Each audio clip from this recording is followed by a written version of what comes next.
La película comienza. Scott Voss era un profesor de biología de secundaria, que había perdido el brillo de sus mejores años. En otro tiempo fue profesor del año, pero con el paso del tiempo, su entusiasmo se había ido apagando entre rutinas, papeleos y la sensación de que nada cambiaba. Una mañana, fiel a su costumbre reciente, se despertó tarde. Salió disparado de casa y zigzagueó por el tráfico en su motocicleta, con la esperanza de llegar antes de que lo notaran. Ya en la escuela, intentó colarse por la ventana de su aula para disimular la tardanza, solo para encontrarse de frente con el director Becher, que estaba dando una charla.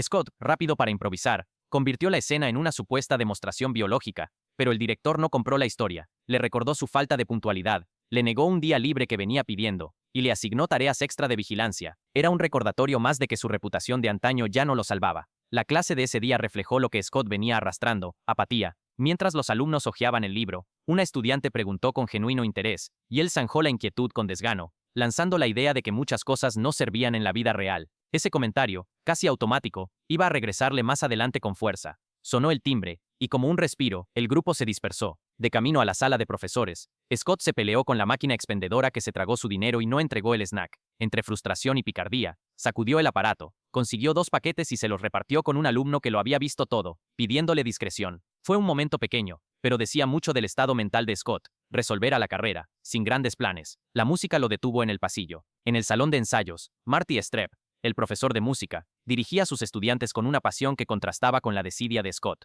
Al terminar, Scott le pidió a Marty que cubriera su turno de detención. Marty aceptó de buena gana, y casi con timidez, le confesó que su esposa, con 48 años, estaba esperando un bebé. Le pidió mantener el secreto, la ilusión lo desbordaba. Scott lo felicitó, y sin dimensionarlo, ató su día a esa noticia. Llegó la reunión de personal, y con ella la tormenta. El director anunció recortes presupuestarios, y el programa de música estaba en la mira. Marty lo defendió con argumentos y corazón, pero la respuesta fue tajante. No había dinero. La comparación con el equipo de fútbol, que sí recaudaba fondos, dejó a la música en desventaja. Scott, tocado por lo que sabía de la familia de Marty, intervino y soltó la noticia de la futura paternidad, convencido de que ese dato lograría empatía. Por un instante, todos felicitaron a Marty, luego volvió el silencio incómodo. El director puso el número sobre la mesa. Para salvar el programa se necesitaban $48,000. Scott dijo que ellos los reunirían. Fue un impulso, una promesa lanzada sin plan, pero fue la chispa que lo pondría en marcha.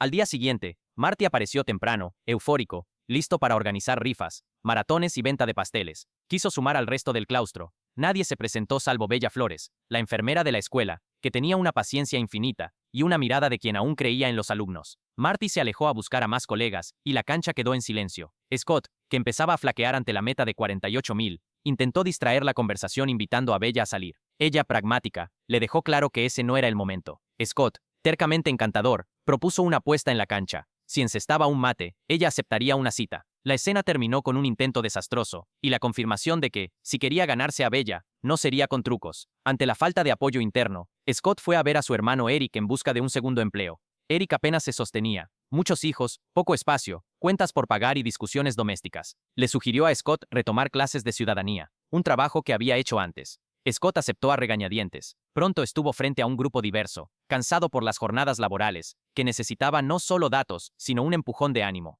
Las primeras sesiones fueron lentas. El aula parecía un cuarto de espera. Pero una noche, Nico, uno de sus estudiantes, se acercó con una urgencia real. Si reprobaba, lo deportarían. Scott sopesó su agenda, dudó, y luego dijo que ayudaría. Ese acto simple lo conectó de nuevo con el sentido de enseñar. En casa de Nico, los pósteres revelaron otro mundo, artes marciales mixtas. Nico había sido peleador. Con 2 amigos, estaban a punto de ver una velada de UFC. Invitaron a Scott a ver solo esa, y estudiar después. El plan derivó rápidamente en conversación sobre bolsas de premio. Scott se enteró de que incluso el perdedor cobraba $10,000. El número quedó girando en su cabeza. Si el objetivo eran 48,000, un puñado de peleas podría acercarlo más rápido que rifas y galletas. Al día siguiente, Scott fue con esa gran idea a Marty. Entrenaría para pelear. Sonó descabellado. Nico, por su parte, le dijo que era tarde para empezar, que pelear era serio, que un profesor de biología de mediana edad no lo resistiría. Scott insistió. Igual que ayudaba a Nico con la ciudadanía, Nico podía guiarlo en lo básico. La promesa de no dejar tirado a Marty pesó. A regañadientes, Nico aceptó y lo llevó a ver una velada local para que entendiera el nivel.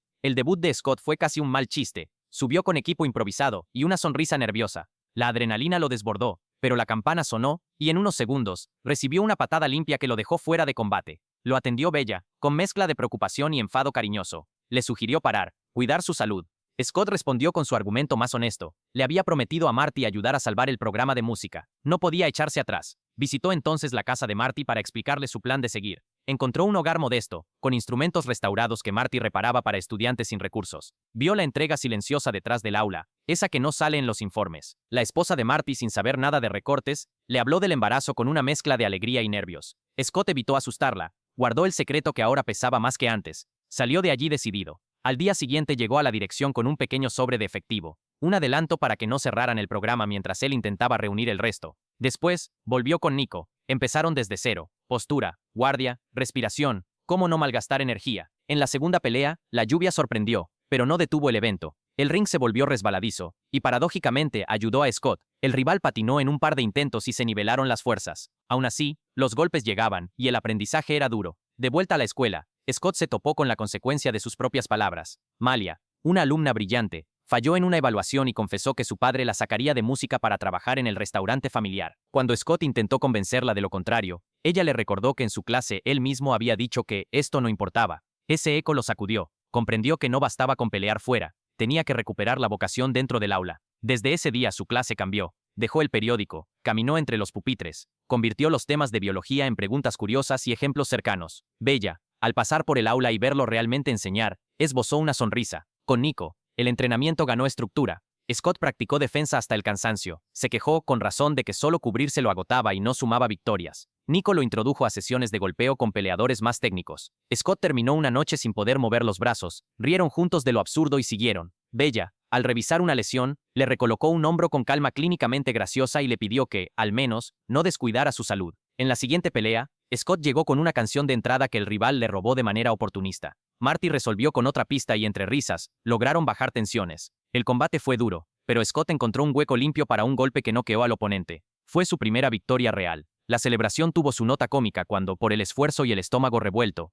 Scott terminó mareado. El video del triunfo y del desenlace accidentado se hizo viral. En el pasillo, las bromas de los estudiantes se mezclaron con comentarios auténticos de admiración. Malia se acercó y le dijo que hacerlo por los alumnos lo convertía en un ejemplo. Esa frase valía más que cualquier like. Bella también sumó, vendiendo repostería y llevándole efectivo para la causa.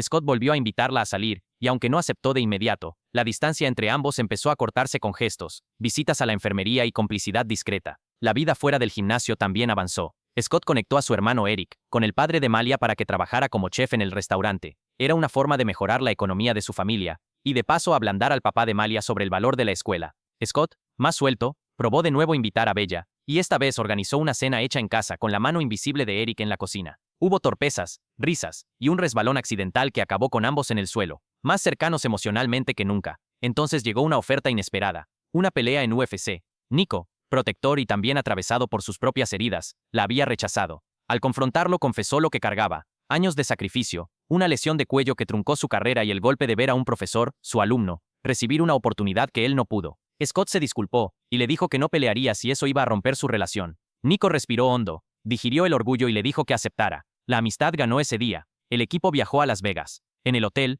la mesa tentadora de comida era una broma cruel para alguien que peleaba al día siguiente.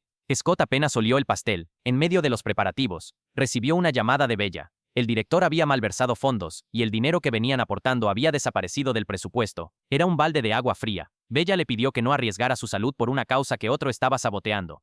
Scott entendió el peligro, pero tomó su decisión. No sería uno más que les da la espalda a los estudiantes. Si ganaba, tendría el monto completo de una sola vez. Y gane o no, el gesto ya había movilizado a toda la comunidad. La noche del combate, al entrar al recinto, escuchó notas conocidas. Los alumnos de música estaban allí, tocando. No era un detalle menor, era el corazón del asunto. Vio a Bella entre la gente. Marty estaba emocionado. Nico, serio y concentrado, daba las últimas indicaciones. En casas y bares, docentes, alumnos y familias se conectaron para ver al profesor de biología cruzar un umbral improbable. La pelea comenzó áspera. En el primer asalto, el rival impuso su ritmo. Scott absorbió castigo y llegó al banquillo con la mirada nublada. En el segundo, las cosas no mejoraron mucho. La diferencia técnica se notaba. Marty y Nico lo sostuvieron con palabras sencillas. Lo importante no era solo el resultado, sino el sentido de lo que estaba haciendo. Lo señalaron hacia la grada, donde los chicos de música lo aplaudían con los ojos brillantes. Scott respiró. No estaba solo. En el tercer asalto, algo cambió. Scott ajustó distancia,